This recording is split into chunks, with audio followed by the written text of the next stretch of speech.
सियासत में कोई किसी का परमानेंट दोस्त नहीं होता और ना ही दुश्मन। आज उत्तर प्रदेश की राजनीति का सबसे बड़ा केंद्र रहा लखनऊ। मौका था बहन जी यानी मायावती का 70वां जन्मदिन। सुबह की शुरुआत तो फूलों और बधाइयों से हुई, लेकिन दोपहर होते होते लखनऊ की फिजाओं में सियासी तीर चलने लगे। एक तरफ योगी आदित्यनाथ और अखिलेश की विश थी, तो दूसरी तरफ मायावती का विनाशकारी पलटवार। सबसे पहले बात बधाई की। मुख्यमंत्री योगी आदित्यनाथ ने भगवान श्री राम से मायावती की लंबी उम्र की दुआ मांगी, लेकिन असली खिलाड़ी निकले अखिलेश यादव। अखिलेश ने बधाई तो दी, लेकिन उसमें एंटी बीजेपी का तड़का भी लगा दिया। उन्होंने उम्मीद जताई कि मायावती संविधान विरोधी बीजेपी को ललकारती रहेंगी, यानी जन्मदिन मायावती का और निशाना बीजेपी पर। लेकिन बहन जी आज मूड में थी।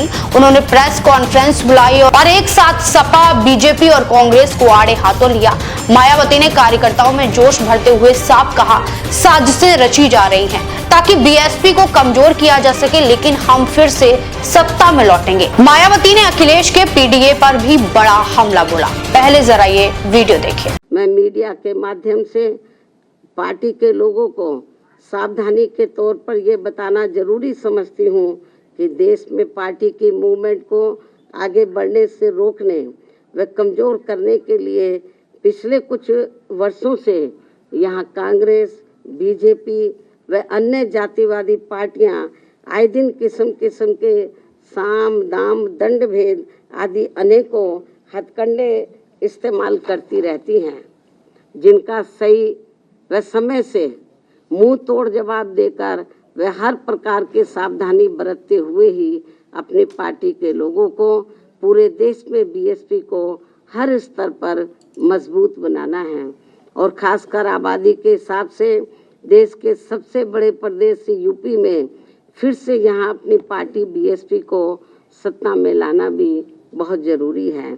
हालांकि इस संदर्भ में काफ़ी कुछ विस्तार से जानकारी मैंने दिनांक 9 अक्टूबर सन 2025 को बीएसपी के जन्मदाता एवं संस्थापक मान्यवर श्री कांशीराम जी की पुण्यतिथि के मौके पर यहाँ लखनऊ में इनके सम्मान में किए गए यूपी प्रदेश स्तरीय अति विशाल महाआयोजन में दे दी गई है।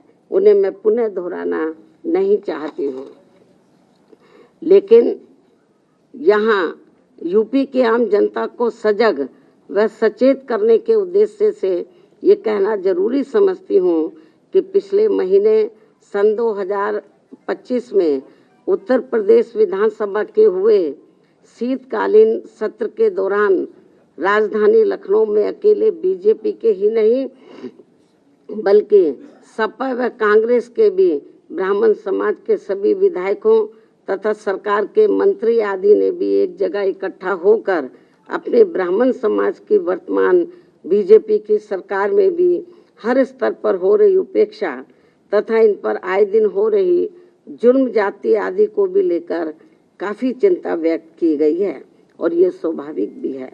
जबकि यूपी में हमारी पार्टी ने पिछले कई हुए विधानसभा आम चुनाव में टिकट देने व सरकार बनने पर अन्य वर्गों की तरह ब्राह्मण समाज को भी हर स्तर पर उचित भागीदारी दी है।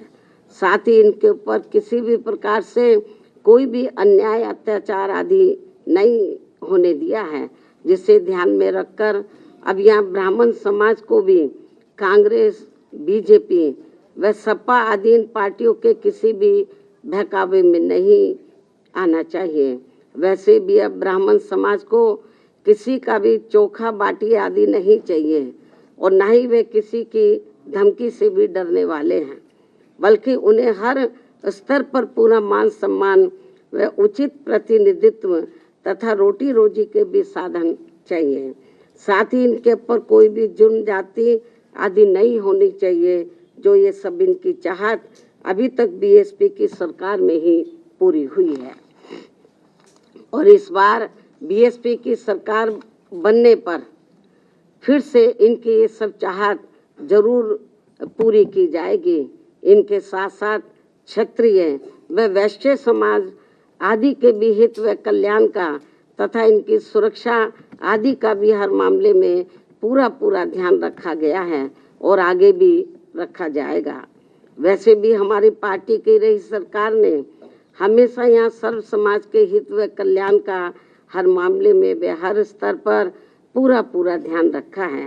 खासकर जाट समाज जो ज़्यादातर खेती किसानी का कार्य करता है, उनकी खेती करने के लिए खाद्य सहित अन्य सभी सुविधाओं की समय से उचित व्यवस्था की है।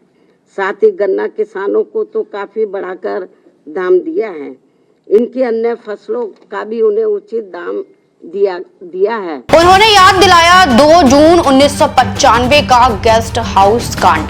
कहा सपा के राज में गुंडों और माफियाओं का बोलबाला था और यहाँ तक कह दिया कि सपा के राज में मुसलमानों का भी सिर्फ शोषण होता था। सिर्फ सपा ही नहीं, मायावती ने ब्राह्मण कार्ड भी खेल दिया। उन्होंने दावा किया कि शीतकालीन सत्र में बीजेपी, सपा और कांग्रेस ने ब्राह्मण नेता उनसे मिले और उनकी उपेक्षा पर दुख जताया।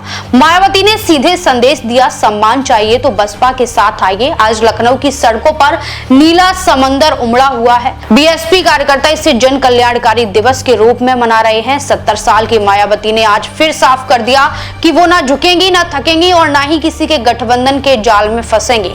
उत्तर प्रदेश का ये त्रिकोणीय लड़ाई अब और भी दिलचस्प हो गई है। क्या मायावती का ये अकेला चलो वाला अंदाज 2027 में उन्हें फिर से सत्ता की कुर्सी तक ले जाएगा? देश विदेश की तमाम बड़ी खबरों के लिए देखते रहें किनी टाइम्स। वीडियो को लाइक करें, चैनल को सब्सक्राइब करना ना भूलें।